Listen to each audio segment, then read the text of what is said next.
Assalamualaikum warahmatullahi wabarakatuh. Apa kabar kawan pajak? Selamat datang di official podcast Kantor Pelayanan Pajak Pratama Kosambi. Angkringan. Ayo ngobrol pajak secara ringan.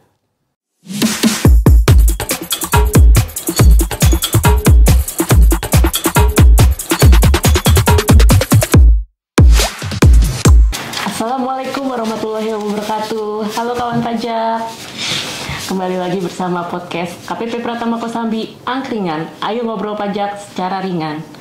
Saat ini sedang marak penipuan dengan mengatasnamakan Direktorat Jenderal Pajak dengan berbagai dalih seperti penyampaian tunggakan pajak, penyampaian laporan SPT tahunan, atau terkait aplikasi terbaru DJP yaitu Cortex. Sebelum kita berbincang dengan para narasumber hari ini, kita saksikan dahulu video berikut ini.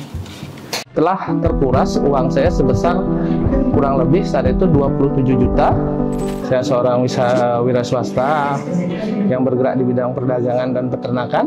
Pada tanggal 20 Desember itu saya sudah dapat telepon dan beberapa pesan WhatsApp yang mengatasnamakan dirinya dari Dirjen Pajak yang mengharuskan saya untuk berkomunikasi dengan stafnya. Kami benar dihubungin dan disuruh mengisi data diri, ya mengaku dari bagian pajak dan mentransfer uang sebesar 10.000 dari HP saya. Nah, uang 10.000 ini yang nantinya akan menurut oknum ini akan digunakan untuk pembelian materai. Kebetulan pada saat itu saya menggunakan M-Banking dari salah satu bank. Nah, pada saat saya mentransfer itu kebetulan HP yang digunakan adalah HP sama dengan HP yang digunakan untuk komunikasi dengan tersangka. Nah, pada saat itu saya mengetahui kalau terjadi pembobolan pada tanggal 23 ini di HP saya, M-Banking yang ada di HP saya itu berjalan sendiri. Dalam artian terjadi transaksi sendiri. Nah, pada saat itu kebetulan saya posisinya dekat dengan Bank BPD Bali, jadi saya langsung meminta untuk melakukan pemblokiran terhadap rekening saya yang sedang dihack ini, seperti itu. Jadi pada saat kejadian itu telah terkuras uang saya sebesar kurang lebih saat itu 27 juta yang dibagi ke berbagai macam rekening. Dalam video tersebut hanya salah satu korban dari penipuan yang mengatasnamakan Direktorat Jenderal Pajak. Untuk menyikapi hal ini, saya tidak sendirian. Saya telah ditemani oleh Kepala Seksi KPP Pratama Kosambi, Bapak Rizky Falasif. Apa kabar Pak Rizky? Alhamdulillah kabar baik Mbak Puspa. Semoga Sobat Pajak Kosambi dalam keadaan sehat selalu. Amin. Kemudian ada Pak Ari Wiratmoko, Penyuluh KPP Pratama Kosambi. Apa kabar Om Ari? Kabar baik Mbak Puspa. Alhamdulillah. Halo Sobat Pajak, semoga sehat selalu.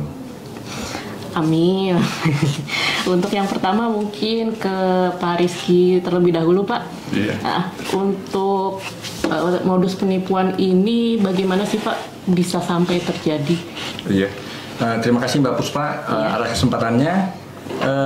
Sebelum saya mulai terkait dengan modus penipuan, mungkin saya ingin mengucapkan juga terima kasih kepada wajib pajak KPP Pratama Kosambi ya, perihal pelaporan SPT tahunan baik SPT OP dan SPT PPh Badan.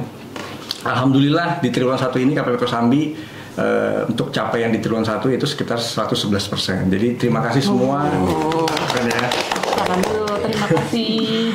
Terima kasih pada Sobat Pajak Kosambi yang telah melaporkan SPT tahunannya tepat waktu ya sampai dengan Maret, terutama untuk yang SPT PPHUP.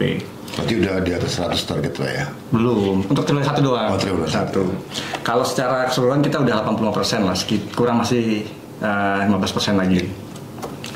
Nah, kemudian kita masuk ke permasalahan terkait dengan modus penipuan ya. Jadi modus penipuan yang paling marak saat ini adalah kebetulan karena kita punya sistem baru ya, aplikasi Cortex ini.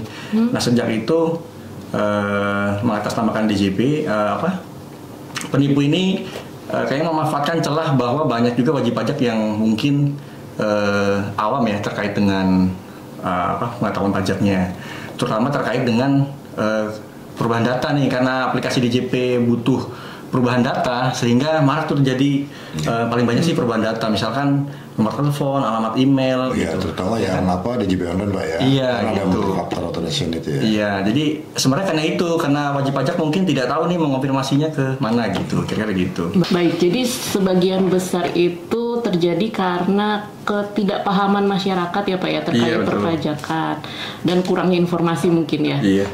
Baik, kalau untuk modusnya sendiri seperti apa Pak Iya, biasanya betul. yang terjadi? Ya, terima kasih Mbak Puspa, pertanyaannya bagus sekali. Jadi jenis penipuan yang sering terjadi adalah phishing dan farming gitu ya. Dimana phishing sendiri itu adalah pengiriman pesan palsu mengatasnamakan Dijen Pajak, yaitu melalui email, bisa WA atau SMS gitu.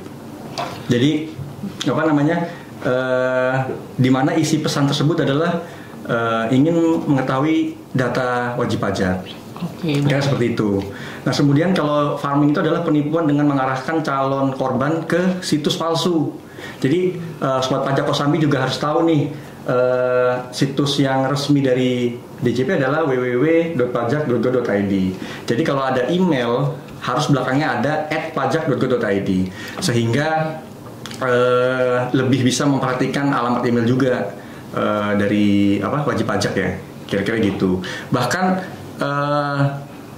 wajib pajak sampai ada yang dipandu melalui telepon WA ke ATM gitu untuk melakukan transfer untuk perubahan data. Padahal di mana layanan kita kan tidak pernah dipungut biaya ya sama sekali. Kira-kira gitu Mbak Puspa. baik. Jadi tadi seperti yang Pak Rizky sudah bilang ya, itu ada phishing dan farming. Farming, iya. Phishing ini seperti mencuri data-data, Iya. seperti itu ya Pak Rizky Iya, ya. betul. Kalau farming ini mengarahkan ke situs lain untuk intinya sih mengambil data juga sih ya. Iya, betul, sama-sama ambil data sih. Mengambil data. Kemudian ada juga bahkan sampai menelpon wajib pajak Iya, betul. untuk diarahkan pembayaran seperti Iya. itu ya Pak Rizky ya. Nah, betul. Baik, kalau gitu kita beralih ke Om Ari.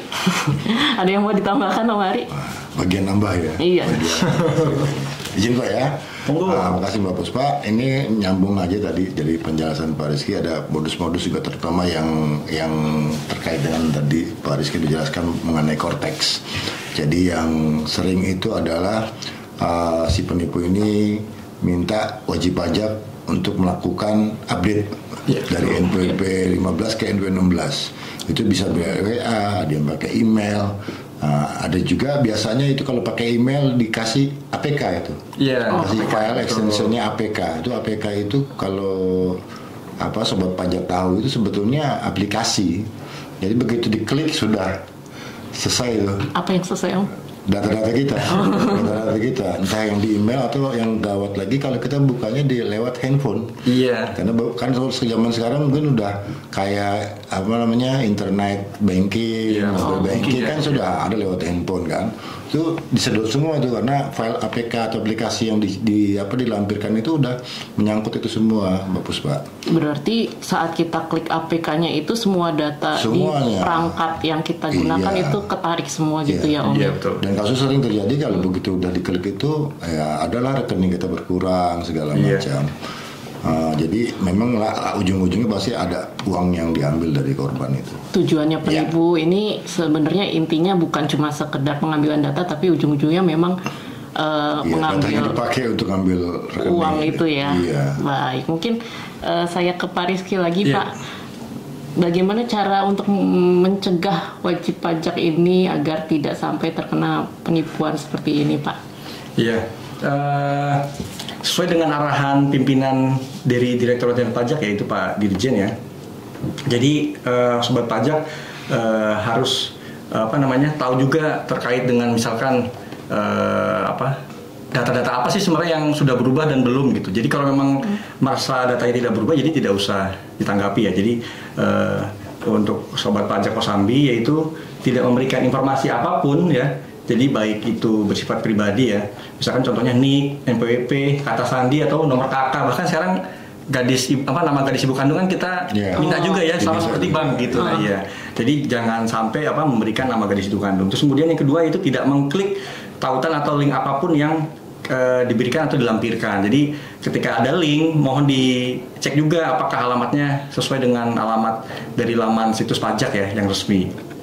Terus yang ketiga yaitu cek nomor telepon atau WA KPP terdaftar di laman resmi DJP, atau sobat pajak bisa melihat nomor layanan di Instagram KPP Kosambi, ya kan gitu. Jadi laman di Instagram KPP Kosambi itu ada nomor telepon layanan yang resmi nih untuk helpdesk, misalkan untuk PBK atau yang lainnya ya gitu. Jadi selain nomor yang di situ berarti bukan nomor dari kantor pajak Kosambi.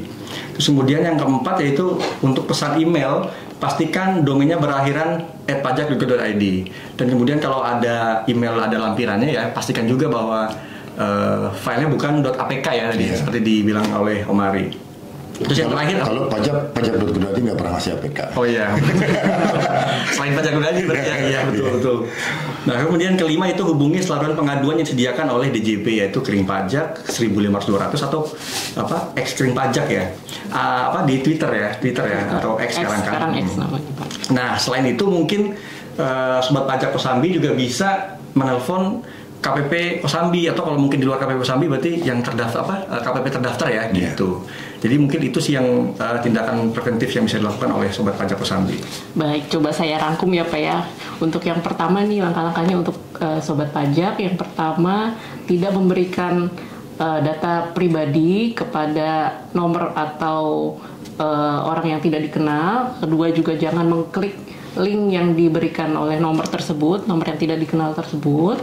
Ketiga itu juga cek nomor telepon atau nomor WA yang terdaftar per KPP-nya, itu bisa dicek di halaman Instagramnya ya Pak ya, atau di pajak.go.id/unit kerja. Kemudian yang keempat juga pastikan apabila mendapat email pengirimnya ini domainnya adalah @pajak.go.id. Kalau selain dari itu kemungkinan penipuan ya Pak ya. Kemudian untuk memastikan sobat pajak juga bisa menghubungi kering pajak di 1-500-200 atau di X atau Twitter kering pajak di @keringpajak. Iya. Jadi jangan langsung direspon ya, kalau ada telepon dari kenal tuh bagusnya nggak usah direspon kan. Oh ya nanti gitu kan. Iya. Baru ditanya dulu ke KPP gitu kan. Konfirmasi dulu ke KPP ya. Karena mungkin tambah sedikit ya. Karena kan kalau perubahan data itu wajib pajak kan sekarang bisa melakukan perubahan sendiri ya di Cortex ya, atau datang langsung gitu. Lebih baik langsung datang ya Pak ya. Kita tidak pernah istilahnya jemput bola ya, kayak telemarketing ya. Pak mau berubah data gak? Mau berubah data gak? Kira gitu jadi. Baik. Selanjutnya mungkin Om Ari ada yang mau ditambahin lagi? Tambahin terus ya. Kayaknya tadi sih ada hampir semua disebutin ya. Cuma kalau tambahin aja, kalau untuk KPP Kosambi ya, sobat pajak, nomor teleponnya itu 552-3080. Kalau untuk nanti sobat pajak mau ada yang telepon selain nomor itu, ya mungkin biasanya kalau kami di bagian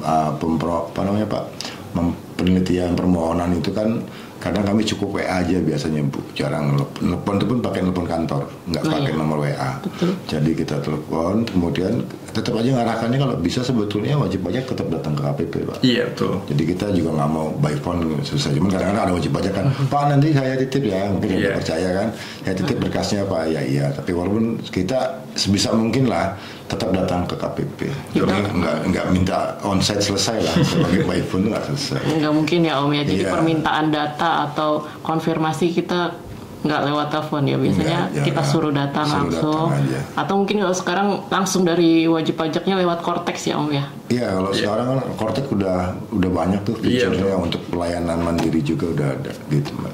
Baik, menarik sekali bahasan pada episode kali ini. Tidak terasa kita sudah berada di penghujung podcast KPP Pratama Kosambi. Terima kasih kepada Pak Rizky. Sama-sama Mbak Puspa. Terima kasih juga kepada Om Ari. Sama-sama Mbak. Nggak ada tambahan kali ini Mbak. Oh udah cukup ya. Waktunya jangan sampai wajib pajak Kosambi pada khususnya dan wajib pajak lainnya sampai menjadi korban penipuan yang mengatasnamakan Direktorat Jenderal Pajak. Amin.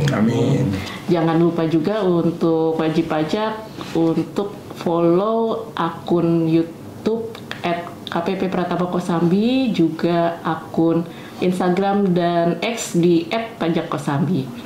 Sampai sini dulu angkringan kita pada hari ini. Sampai jumpa, sampai bertemu lagi.